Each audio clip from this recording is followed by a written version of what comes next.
I'm Lauren Simonetti. I'm with Fox. Very happy to be here. I've covered the traditional oil and gas industry, and now I'm covering geothermal.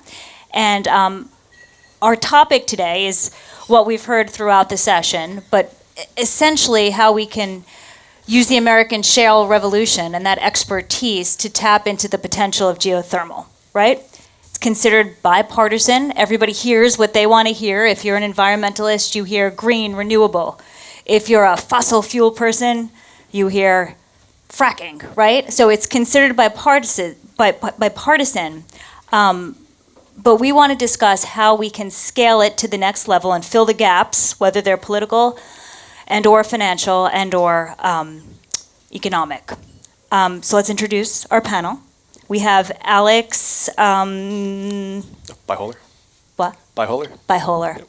There was it said bipolar on one of the typos, and I said that has to be wrong. Bipolar. You're with Devon Energy Ventures, investment with Fervo and Google, if you want to say a couple of words. Yeah, so I come from Devon Energy, and traditionally we're an oil and gas company, right? We were at the heart of the unconventional oil and gas revolution. And recently we've stepped into the geothermal world with an investment, significant investment of $117 million into EGS within the last couple of years. And so that investment was made into Fervo Energy, of course, one of the big leaders in this space. And we're excited for what the potential is for geothermal to grow, and we want to be a part of that. Silviu Levescu? Very good. And you're with Bedrock Energy. You basically do the heating and the cooling, tapping into geothermal for commercial buildings. Right. Do you want to say a few words? Okay, sure. I come from oil and gas as well. I spent more than 15 years with ExxonMobil and then Baker Hughes, most recently as the chief scientist for the pressure pumping product line at Baker Hughes. And then I decided, after I met Jamie in 2020, to move into geothermal because I felt that that's how I wanted to spend the rest of my career. And so I moved to Austin, Texas, as a tenured faculty member in the petroleum engineering department at the University of Texas. And then I started the first geothermal engineering class there. I co-founded this company called Bedrock Energy. And so now I'm the chief technology officer of Bedrock, doing shallow geothermal drilling for heating and cooling of large buildings like this one. So I want all of you actually to, when you go out of this building, when you leave, just to look around and figure out how you can drill next to this building. I would say about 20 boreholes. Just imagine that, and then I can explain you how we do that. Thank you. And Rob Klenner, you're the president of Greenfire Energy, but you came from Baker Hughes, I believe. Correct. Yeah. So I've been with Greenfire for almost 7 months now, and it's been a great opportunity. So we're a startup in this space trying to deliver green electrons for our customers. Jamie did a really good job talking about geothermal today on all the different technologies. And so we take that above all approach of EGS, AGS, conventional solutions. We're really looking to go behind the meter is where we think the future is, and kind of get our projects off the ground. So I have a pipeline of military bases, data centers, and then working in these conventional fields too, because America's already the leader in geothermal energy, if people didn't know that, and we want to keep it that way and continue to grow. So all these technologies have a key role to play, and we're excited on how we're bringing them in and bringing geothermal on the grid. Why exactly did you make the transition from traditional oil and gas to geothermal? Well, I kind of look at my career as a bookend of sorts. So I was actually in geothermal before. I'd say maybe geothermal was cool a little bit when I got my master's degree out of the University of North Dakota. But as you can see, how the market's really matured has taken a long time, and it's really an evolution. So there was that perfect storm for unconventionals, and I was talking to my kids the other day about how eggs are $5, and we've seen inflation and how that's impacted. Oil used to be $200, and now it's down to less than $70 today. So what the oil and gas industry has been able to do over the past 20 years has been tremendous. And all these things I've learned along the way, going from working in oil and gas and how do I bring this technology into geothermal, I kind of see the same sort of perfect storm here cooking on how geothermal can really take off here and deliver for the energy demand that we're seeing grow. Alex, what specific skills are transferable from oil and gas to GT? You almost have to ask what's not transferable. Really? There's so much overlap between oil and gas, specifically unconventional oil and gas and enhanced geothermal systems. You think of oil and gas companies, we're experts in engineering in the subsurface, right? And that means prospecting, identifying where is the best resource. That's something that happens in oil and gas, finding oil and gas accumulations. But it's also understanding where is that geothermal heat source? Where is that going to be optimally developed from a standpoint of being how shallow it is, how hot is it, what kind of lithologies you're going to have to drill through. But then also, like, we have the experience and the expertise in-house as far as, like, how do you actually engineer that? You know, how do you put a well 2 miles deep and then kick it out 90 degrees and drill another 2 miles in a straight 3 line? miles. 3 miles, yeah, which is something that's very common in what we do. You know, in the United States, we drill about 11,000 wells per year, horizontal wells, and we get a lot of attempts at that, at trying to understand, like, how to actually do things better. And so we've made a lot of progress where we've been able to understand the reservoirs better, understand how to drill better, how to complete the wells better, how to do the project management to bring these big projects together. Those are all skill sets that we're going to just be able to transfer over into the geothermal space. Yes, there will be differences on some of the nuanced details, but the general big blocks of technical disciplines and project management and dealing with large capital projects, that's something that the oil and gas industry does fantastic. Not to skip you, Silvio, I do have a specific question for you. That's But fine. Rob, are some of your biggest critics from the oil and gas industry saying, no, you can't make this commercially viable? Yeah, I'd say yes and no. I mean, the oil and gas industry is definitely a cheerleader here on where geothermal can and where it can go. I think some of the challenges is how the capital is deployed, you know, from the oil and gas industry into these new kind of first of a kind projects. So if you look at the oil and gas industry, and even some of the challenges for us is you're paying a little bit of a premium on some of these technologies that you need. So you become a little bit of a smaller voice in a larger industry. And so as we're going out to go drill some of our first wells and do some of these workovers, there's not that many vendors in this space, and you're paying a little bit more for things. And if you ask them to do something very specific and particular, they're not going to necessarily do it for you. They say, this is the product you have, this is what you're going to do. So the attention's a little bit lost there, but I think they're starting to see and understand where geothermal is going, how they can play a much larger role. And that's really was my role back at Baker Hughes too, is, hey, there's an industry here. Let's build this technology. How do we start to supply this? So we're really at that critical juncture of where we can actually work with these oil and gas companies as the investments come in and as the technology starts to come in as well. Silvio, you're up. Okay, if All I right. have it correctly, Bedrock drills just 1,000 feet down as opposed to 10,000. Is that accurate? So you can get a permit real fast? A couple of days? Yeah. Okay. Can you Yeah. talk about what exactly you do and how it aligns with what they do? Right. So the permitting actually for us is different than it is for geothermal power. But before I explain that, I should explain that actually geothermal means several things. And so we have to be very clear about that. So first of all, we have the conventional geothermal, which is the geothermal industry that everybody knows from, California and Nevada and other places. And those are very location-specific areas. They are great, they are economic, all that, but they cannot be scaled up. They cannot be used here or in Texas, where I'm from. Then you have geothermal power, where you have to drill much deeper and bring much more heat to the surface and convert it to electricity, to power.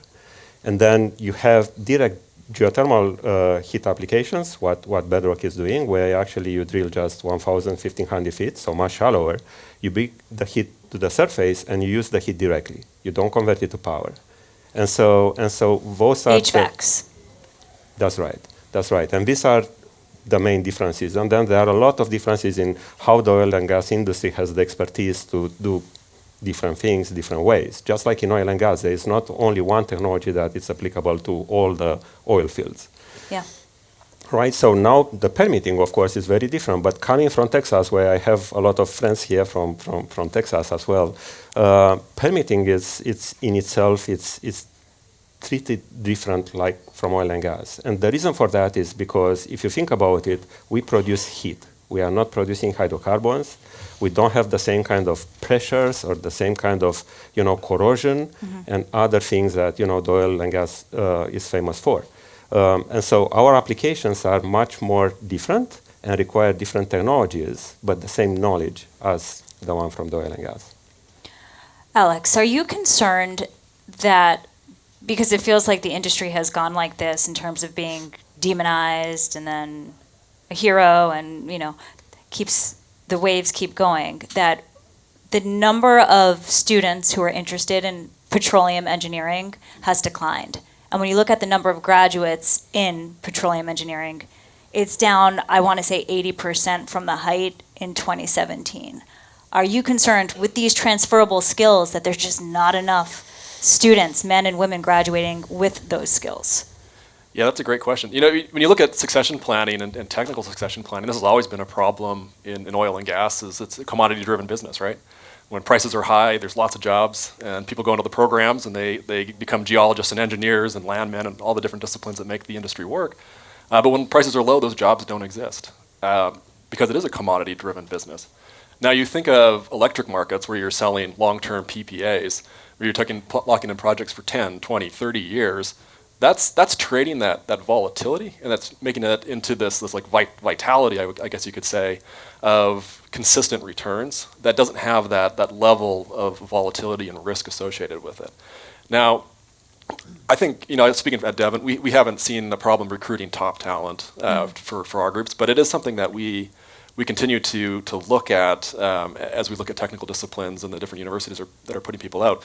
Now, the next generation, as they get excited, they're excited about opportunities in renewable energy and geothermal. And I want to capitalize on that excitement and bring them in to get them to work on these projects that are going to power the world in the future. Rob? Yeah, so I think you just have to think of it. It's not necessarily petroleum engineering anymore. It's energy engineering and energy engineering in the subsurface. Really, for us, too, it's every geographical place you go in America or the world, the geology is very different. So I'm a geologist, and I'll say, hey, the rock's different. You're going to have to produce a lot differently as well when you get into the rock and the subsurface. We're going to probably see different conventional, unconventional techniques to get the heat out. As these developers grow, you're going to have lots of different opportunities to innovate quickly, and that's going to take a lot of talent, right? We're not going to be able to stay around for the next 30, 40 years. We're still going to need that pipeline of graduates coming out of these different universities. And then I think there's also a really good pool of existing talent that's been in the oil and gas industry. There's been a lot of consolidation, as you mentioned, with the volatility. One of the key things for me is our company is located in Oklahoma City, so I see that, the NFL is in free agency. I can be in free agency too. I can go find the right talent, whether it's in the subsurface or operations. But there's a lot of people that have been in the energy industry on accounting or finance or HR that understands the skill sets and how we start to build a company. That's what I'm excited for. So I think there's a lot of people on the sideline waiting to get back into the game and maybe a different opportunity.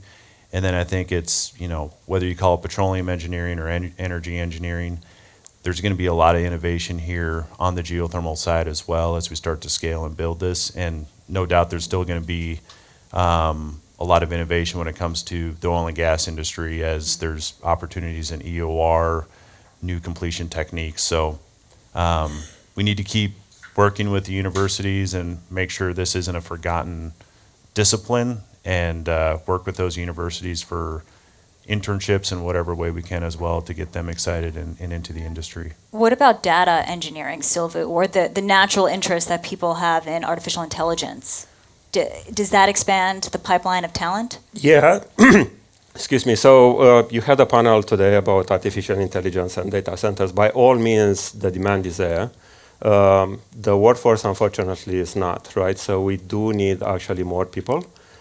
We need to start with students. We need actually oil and gas, professionals. We need, tech professionals, tech industry professionals.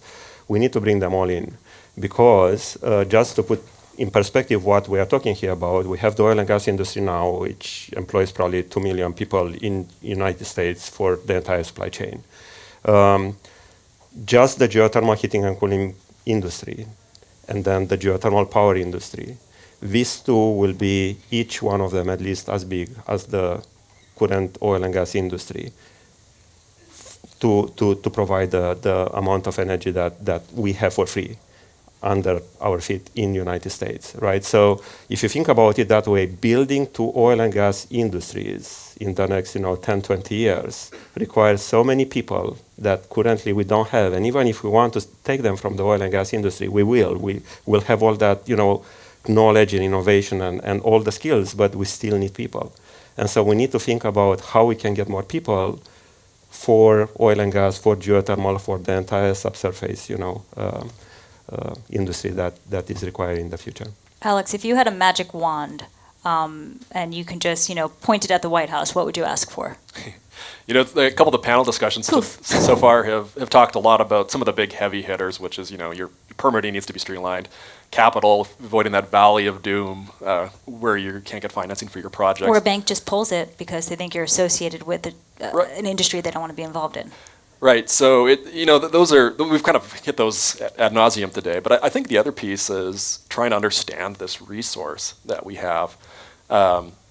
We need to be funding research that looks into the technologies that are going to allow us to start coming down the cost curve to make this a very economically competitive energy source for us. It's not quite there yet, but it's got potential to be there. You look at the specifically the DOE's Earthshot program by 2035. They expect to get about $45 per megawatt hour generation is the goal for that.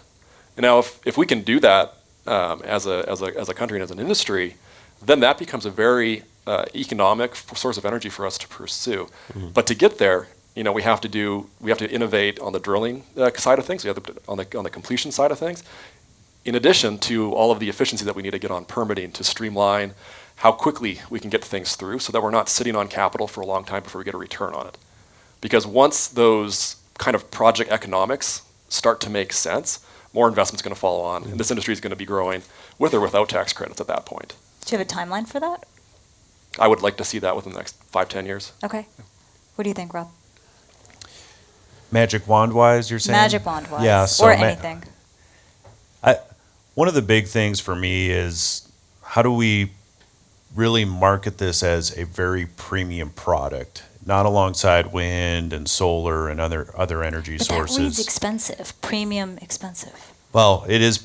It should be expensive because it's renewable, it's 24/7, it's always available, it's always there. And so it shouldn't be classified as the same as wind and solar. And I think it gets lumped into it's another renewable, right? And so I think it's a premium product. Maybe you have to pay premiums for it. If you really want your own power at your own site to run and deliver 24/7, you need that. And I think the other thing that will bring costs down, and it's just again the perfect storm. You got to have the premium pricing to start to build those cost levels down and you got to take laps on these projects and actually do them.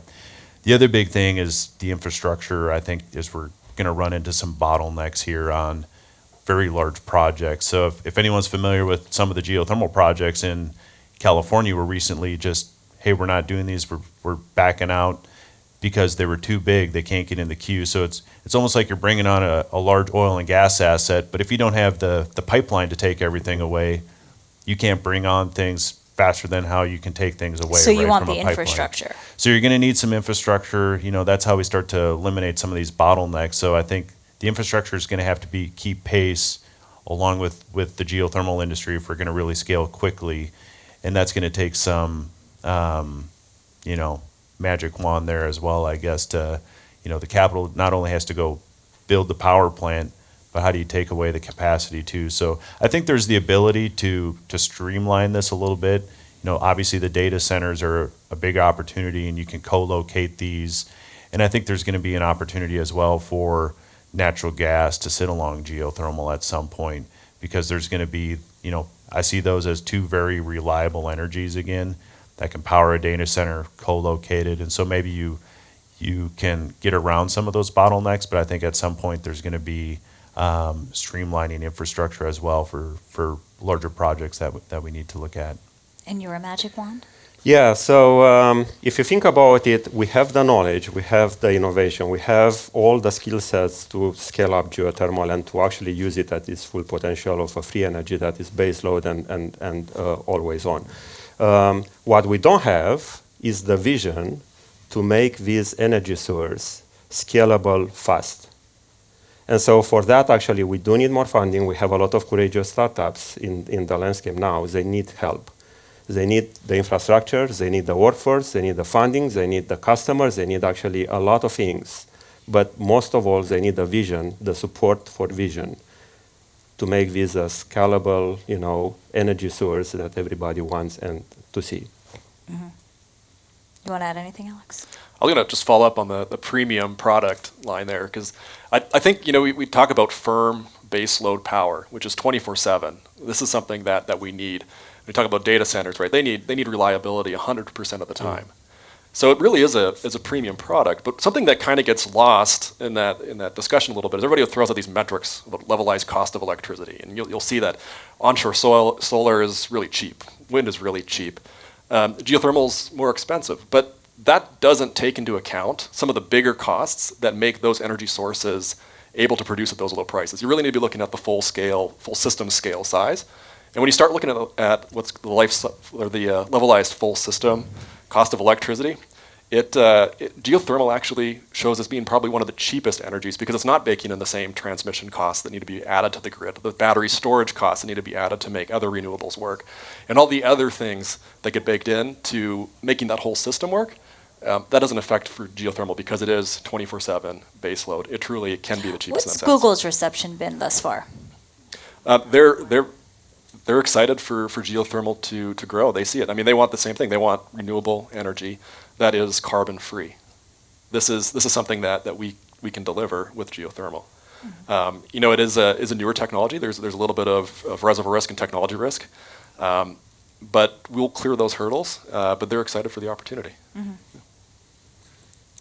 I was going to say, can we wave the wand and get one of the magma hats for Donald Trump to wear next time we see him too? That'd be kind of fun. Well, he did mention geothermal as in his energy executive order. That was the only green energy that he did mention. And I think so many people don't know what it is. And my boss was asking me, you need to tell me what the critics of other side of the story. What do the critics say about geothermal? And what do the critics say about geothermal? I don't know. So I can't find anything. Well, and it's too expensive. Yeah, well, and even I think some people think, well, we don't want the oil and gas industry now getting into renewables, right? And I kind of, when someone tells me that, I say, well, if you really don't like oil and gas that much, you should really love geothermal because if it takes off, they're going to take all their capital and go somewhere else and make a more profitable business. So I think it's cheering on geothermal regardless of any side that you're on, right? Because it has the ability for